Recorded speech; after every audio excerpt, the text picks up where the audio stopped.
Hello and welcome to Sharing the Light. Thank you for joining us. As always, we are joined by the senior pastor of the Sunshine Cathedral, the Reverend Dr. Durrell Watkins. And our topic for this section today is, can progressives pray? Can progressives pray? That's a little bit of a tongue twister for me, but let's dive into this, can progressives pray? What do we mean by that, first of all? As an open invitation for everybody, or just a group of people, or how do we look at this? Well, sometimes progressives are sometimes people who doubt the status quo, or who don't think the status quo is good enough. Progressives are sometimes skeptics. Progressives sometimes have more questions than answers. Progressives are open to change and think that change is good, that life evolves. And so anytime anything is static, it's going to stop being viable. It's going to stop being vibrant. So progressives never really are stuck in the same place. You know, so progressives can't really live by creeds, because creeds are formed in a moment in time, and that you can't freeze time. You know, things continue to evolve. So progressives are sort of all over the place. They have lots of questions, they have lots of experiences, and progressives or liberals or skeptics or whatever you want to call these questioning people, you might wonder then, can you pray? I mean, if you don't believe everything that the institution is telling you, then can you pray? If you even question what God is, or if God is, or what God means, can you pray? Can you pray effectively? Would you even want to pray? So those are sort of the questions that pop up. We're recording this during the holiday season. Holidays, you know, Thanksgiving, and which is implies gratitude is often a part of prayer, and Christmas, which is a prayerful time, good wishing, goodwill, all that sort of thing, and then the New Year's where we make resolutions and hope for good things for the New Year's. So this is kind of a prayerful time, and so a good topic for progressives. Do progressives participate in this season of prayer? And I'm guessing that they do, that we do. I had a priest one time tell me, when I was struggling with, because I've always been a questioner, I've always been a seeker, I've always been a skeptic of sorts, and so I had a priest one time tell me, when I was struggling with this question as a teenager, he said, to try to pray is to pray. He didn't say anything about what words you say or what you believe. He just said to try to, the attempt to pray is itself prayer.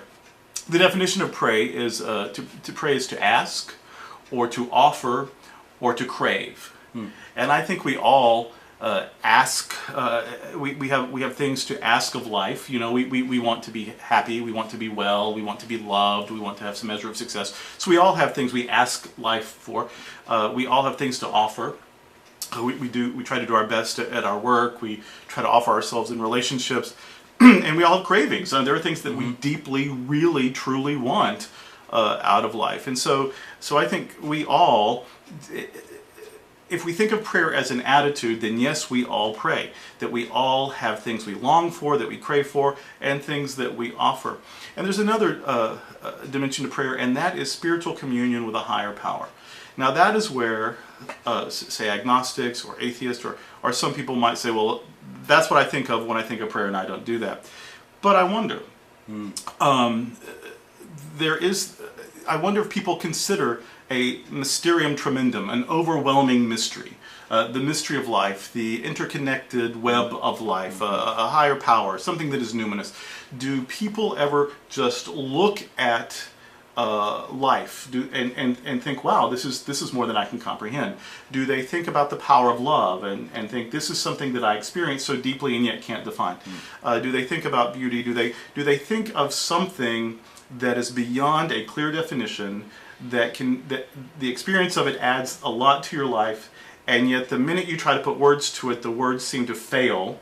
I think almost everyone has that experience. Not everyone calls it God. A lot of us do. Us religious types tend to call that God. But even if you don't call that God, do you have some experience of illumination, of enlightenment, of profound hope, of mystery, of awe, of wonder, of joy, of gratitude? And I think that is a pretty human experience. I think that is pretty common. There's probably scientific ways of talking about that. There are probably psychological ways of talking about that. There's probably philosophical ways of talking about it. There are certainly religious ways of talking about that. But even though we may each have our different vocabulary of motives, we each have this experience of the mysterium tremendum, this overwhelming mystery. And so I think we do have that communion. And then even beyond that communion, we do have things that we long for and things that we offer. So I think that prayer is an attitude, and it is an attitude that we all find ourselves having at one time or another. We may not be given to the poetry and prose of verbal prayer, and yet we do have things that we declare. This is what I want to do, or I intend to accomplish. Things that we wish for, things that we imagine, things that some people study. I mean, they're just scholars, and I think whenever you are just seeking to learn more and more and more about something or about everything, that itself is prayer, because you want to. There's more out there, and you want to experience more, this mysterium tremendum. So I think that when we show kindness, aren't we saying, I hope you feel better? If you're unemployed and I take you to dinner, aren't I saying, I hope that you get through this difficult time and that better times are coming along? Well, aren't you praying for that person? Isn't your action a prayer? So I think prayer is an attitude. Prayer is the way we live our lives. And I think that we all pray, conservatives and liberals. And so I don't think the question is, can progressives pray? I think the question is, how do progressives pray? And I think progressives pray when they work for justice, when they work for charity, when they show love, when they show integrity, when they show kindness, when they study. That we're all praying. To try to pray is to pray. To try to make a difference is to pray. To be honest about our cravings and our longings. To offer what we have to offer. All of that is prayer. In fact, I would define prayer very simply as intention plus energy equals prayer. And I think we all have intentions, and I think we all sometimes add a lot of energy to that intention. And I think when that is the case, when we have a clear intention that we add a lot of energy to, I think we're praying.